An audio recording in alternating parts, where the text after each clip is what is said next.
दोस्तों, स्वागत है आपका यूके इंस्पायर्ड चैनल कहानियों की दुनिया में। आज की कहानी है 4 शिष्य। एक समय की बात है, गुरुजी के आश्रम में सभी की शिक्षा पूर्ण हो गई थी। गुरुजी ने कहा कि अब आपकी शिक्षा पूर्ण हो गई है, अब आप लोग अपनी शिक्षा का प्रचार लोगों में कर सकते हैं। यह बात सुनकर सभी शिष्य काफी खुश हो गए। अब उनके पास दुनिया में अपना नाम बनाने का अवसर था। अपने गुरुजी का आशीर्वाद लेकर सभी शिष्य वहां से चले जाते हैं। अब जाने के बाद अपनी अपनी आगे की राय सब एक दूसरे को शिष्य बताने लगते हैं। उनमें से एक शिष्य कहता है कि मैं अपनी विद्या से विश्व में नाम अपना रोशन करूंगा और एक ज्ञानी ब्राह्मण की उपाधि प्राप्त करूंगा। जबकि दूसरा शिष्य कहता है, मैं तो केवल राजघरानों में ही अपनी शिक्षा का प्रचार करूंगा, जिससे मुझे महल की सुख सुविधाओं का भरपूर लाभ मिलेगा। तीसरा कहता है, मैंने भी अपनी शिक्षा से ऐसा ही कुछ करने का आगे के बारे में सोचा है। अब जो चौथा शिष्य था उनके साथ, वो भी शिक्षा में थोड़ा पूर्ण नहीं था। उसने तीनों से प्रार्थना की कि यदि आप तीनों मुझे अपने साथ रख लें तो मैं भी आपके साथ रहकर अपनी शिक्षा को और बढ़ाना चाहता हूँ।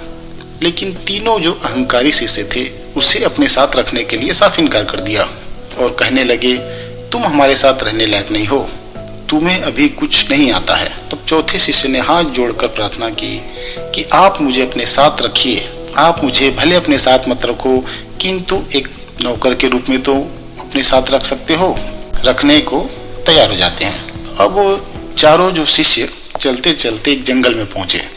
वहां उन्होंने देखा कि मृत जानवर की हड्डियां रास्ते में पड़ी हुई थी। तो उनमें से जो पहला ब्राह्मण शिष्य था, उसने अपनी विद्या से बोला कि मैं इस जानवर की हड्डियों को जोड़ सकता हूँ। तो पहले शिष्य ने अपनी विद्या का उपयोग कर उस जानवर की हड्डियों को जोड़ दिया।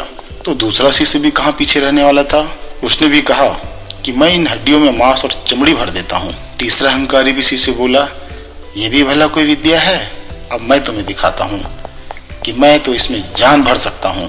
उसकी यह बात सुनकर जो चौथा ब्राह्मण शिष्य था वो तुरंत हाथ जोड़कर बोला कि कृपया आप लोग ऐसा ना करें, इसका क्या परिणाम निकलेगा ये किसी को नहीं पता।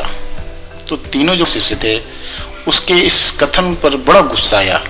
उन्होंने कहा, एक नौकर को ज्ञानियों के बीच में बोलने की कोई आज्ञा नहीं है। जैसे ही वह उस जानवर में जान फूंकने के लिए मंत्र पढ़ता है, चौथा जो शिष्य था वो भागकर पेड़ पे चढ़ जाता है। और जब उन्होंने जानवर में जान फूंक दी तो उन्होंने देखा कि वो घातक शेर बन चुका था और वो काफी गुस्से में था। और अपना गुस्सा और भूख मिटाने के लिए उसने उन तीनों विषयों को अपना शिकार बना लिया। अब चूंकि जो चौथा शिष्य था वह यह सब पेड़ पर चढ़कर देख रहा था। सब कुछ शांत हो जाने के बाद वह पेड़ से नीचे उतरा और रोते रोते कहने लगा कि काश इन्होंने अपने विद्या का सही उपयोग किया होता तो आज ये जीवित रहते। तो दोस्तों, इस चैनल पर हम ऐसी कहानियाँ लगातार लाते रहेंगे। चैनल को लाइक एवं सब्सक्राइब अवश्य करिएगा। धन्यवाद।